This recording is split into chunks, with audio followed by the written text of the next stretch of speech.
Top quality और consistent performance के लिए सिर्फ सिल्वर पंप नाम याद रखना। ईरान के न्यूक्लियर प्रोग्राम पर नया दावा क्या है? लाविजार में इजराइल की स्ट्राइक से कैसे बचे हैं खामनेई? आप देखिए ग्लोबल टेंशन से जुड़ी टॉप 9 खबरें। IRGC कमांडर मोहसिन रजाई ने दावा किया है कि ईरान के न्यूक्लियर एसिड सुरक्षित है। इजराइल ने ईरान की न्यूक्लियर साइट नंतास और एस्फान को तहस-नहस कर दिया था, मगर अब ईरानी सैन्य कमांडर का कहना है कि न्यूक्लियर एसिड को वक्त रहते सुरक्षित जगह पर शिफ्ट कर दिया था और ईरान का न्यूक्लियर प्रोग्राम को अभी तक ज्यादा नुकसान नहीं हुआ है। तस्वीरें तेहरान पर हुई मिडनाइट स्ट्राइक की है। तेहरान के लाविजान इलाके पर इजराइल के फाइटर जेट्स ने भीषण बमबारी की। जोरदार धमाकों के साथ लाविजान में आग और धुएं का गुबार दिखाई दिया। ये वही इलाका है जहां खामेनी का बंकर भी है। यही वजह है कि इस इलाके में इजराइल लगातार बमबारी कर रहा है। इजराइल पर ईरान के बैलिस्टिक मिसाइलों से हमले जारी हैं, तो अब ईरान ने वॉर प्लान में बदलाव करते हुए अपनी ड्रोन फ्लीट को भी रेडी टू अटैक मोड में रखा है। पहली बार इजराइल पर हमले के लिए ईरान के सही ड्रोन्स को जंगी मोर्चे पर लगाया गया है। ईरान के ड्रोन यूक्रेन युद्ध में भी बेहद असरदार साबित हुए। इजराइल की एयरफोर्स ने ईरान के कई इलाकों में भीषण बमबारी की। ये तस्वीरें ईरान के केरमान शाह शहर की हैं।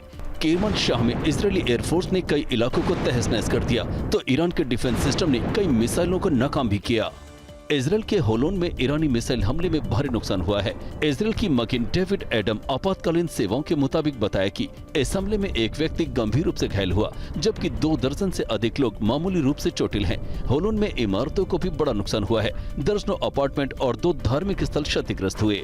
ये तस्वीरें इजराइल पर खुर्रम शहर मिसाइल लॉन्च की है। ये वीडियो ईरान की फोर्स न्यूज एजेंसी ने जारी किया है। खुर्रम शहर 4 एक मध्यम दूरी की बैलिस्टिक मिसाइल है जो 1 से ज्यादा वॉरहेड ले जा सकती है। विशेषज्ञों ने बताया कि ये क्लस्टर वॉरहेड से लैस है जो विस्फोट के बाद कई छोटे लक्ष्यों को निशाना बनाने में सक्षम है। इजरायली वायुसेना ने ईरान के शहर शिराज के पहाड़ी क्षेत्रों पर भीषण बमबारी की है। IDF के इन हमलों से इलाके में भारी तबाही हुई है। शिराज पर इससे पहले भी इजरायल ने हमला किया है। शिराज में मुख्य रूप से सैन्य ठिकाने और औद्योगिक सुविधाओं को निशाना बनाया गया। इन हमलों से ईरान को बड़े पैमाने पर नुकसान हुआ है। ईरान इजरायल युद्ध के बीच चीन के 2 सर्विलांस जहाज पर्शियन गल्फ में डिप्लॉय किए गए हैं। चीन के इलेक्ट्रॉनिक निगरानी जहाजों को जंग में खुफिया इनपुट जुटाने में महारत हासिल है। ऐसे में आशंका है कि चीन इस खुफिया इनपुट को ईरान के साथ शेयर करेगा, जिससे युद्ध और भड़क सकता है। ईरान पर इजरायल की नॉन स्टॉप हमले जारी हैं।